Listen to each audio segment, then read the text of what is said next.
Hello students, welcome to maths calculator. Start करते हैं question number 3 from exercise 10.1।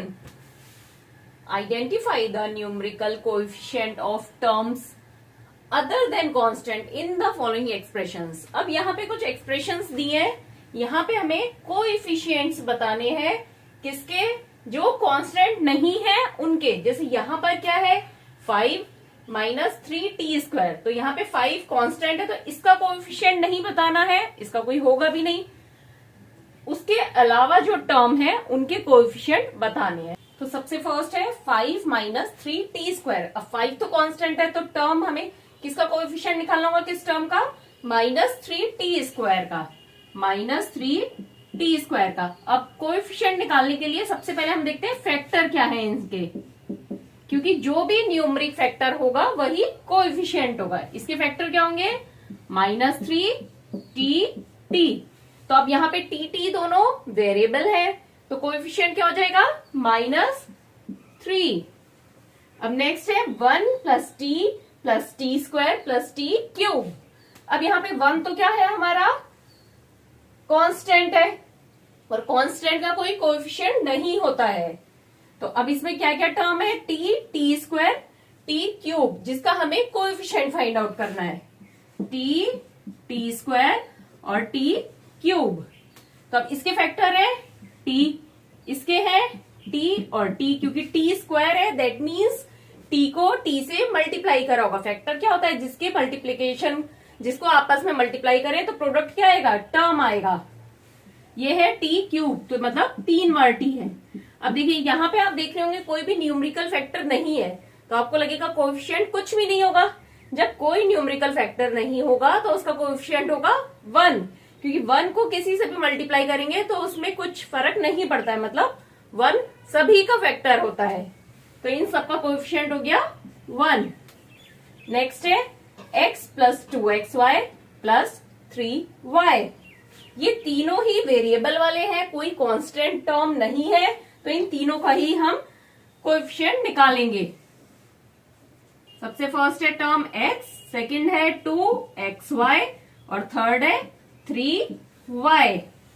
तो x का फैक्टर क्या हो गया, इसको फैक्टराइज करेंगे तो x 2xy का 2x और y, 3y का 3 और y। अब x में कोई भी न्यूमेरिकल फैक्टर नहीं है दैट मीन्स इसका कोएफिशिएंट क्या होगा, 1। 2xy, यहाँ पे 2 है न्यूमेरिकल फैक्टर किसका, वेरिएबल xy के साथ में, तो 2xy टर्म का कोएफिशिएंट हो गया 2। नेक्स्ट है 3 और y, मतलब 3 को y से मल्टीप्लाई करते हैं तो टर्म बना 3y। तो यहाँ न्यूमेरिकल फैक्टर क्या है 3, तो मतलब कोएफिशिएंट हो गया 3। y का वेरिएबल कोएफिशिएंट है 3। अभी हम आगे की कर रहे हैं, अगर आपको नहीं समझ में आए तो मुझे तुरंत कमेंट करिए, मैं आपको और क्लियर करूंगी। नेक्स्ट पार्ट करते हैं 100m + 1000n। तो पता चल रहा है टर्म कौन से हैं, ये दो 100m और 1000n। अब इनके फैक्टर्स देखते हैं क्या है, 100 और m, इसके फैक्टर है 1000 और n। अब इस फैक्टर में न्यूमरल फैक्टर क्या है, 100 और 1000, तो कोएफिशिएंट हो गया 100 और इसका कोएफिशिएंट हो गया 1000, मतलब m का कोएफिशिएंट 100 एंड n का कोएफिशिएंट 1000। नेक्स्ट है -p²q² और +7pq। तो टर्म क्या हो गया, फर्स्ट टर्म हो गया -p²q² और सेकेंड टर्म हो गया 7pq। अब इसमें फैक्टर्स क्या होंगे, अब ये माइनस का है तो क्या हम करेंगे, -1 p p q q। इसमें हम -p नहीं होगा फैक्टर, कोई भी वेरिएबल कभी भी फैक्टर की फॉर्म में हम लिख रहे हैं तो वो माइनस में नहीं होगा, उसका लिए हम करेंगे -1। नेक्स्ट इसमें 7pq में क्या हो गया, 7p और q। तो यहाँ पे इन दोनों में न्यूमरल फैक्टर क्या है, -1 और 7, -1 और 7। तो इसका कोएफिशिएंट क्या हो गया, -1 एंड 7। नेक्स्ट है 1.2a प्लस 0.8b। तो फर्स्ट टर्म क्या हो गया 1.2a और सेकंड टर्म क्या हो गया 0.8b। अब फैक्टराइज करेंगे तो 1.2 और a, ये तभी तो आएगा 1.2a, 1.2 मल्टीप्लाइड बाय a, तो फैक्टर्स हो गए 1.2 और a, तो 0.8 और b, इसके दो फैक्टर्स हो गए। तो इसमें न्यूमरल फैक्टर क्या है 1.2 और 0.8, ये इसके कोएफिशिएंट है। कोई भी क्वेश्चन हो आप उसको पार्ट्स में डिवाइड करते जाइए। जैसे यहाँ पे हमें इसका कोएफिशिएंट पता करना था, तो सबसे पहले हमने इसमें से टर्म फाइंड आउट किया, टर्म के बाद उसके फैक्टर्स निकाल लिए। अब फैक्टर में जो भी न्यूमरल है वो इसका कोएफिशिएंट हो गया।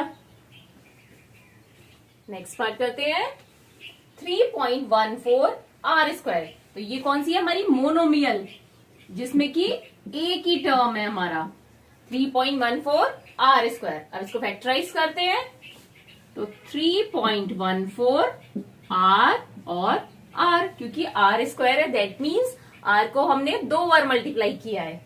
तो अब इसमें न्यूमरल फैक्टर क्या है 3.14, तो इसका कोएफिशिएंट हो गया 3.14। नेक्स्ट है 2 ब्रैकेट में l प्लस b। अब देखिए ये वाली जो आपकी एक्सप्रेशन दी है इसको पहले हम थोड़ा सॉल्व करेंगे, इजी करेंगे टर्म फाइंड आउट करने के लिए।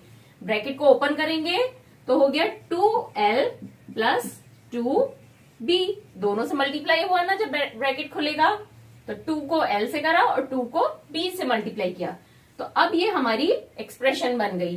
तो 2l प्लस 2b, तो दो टर्म हो गई 2l 2b। अब इनके फैक्टर क्या हुए 2 और l और इसका 2 और b।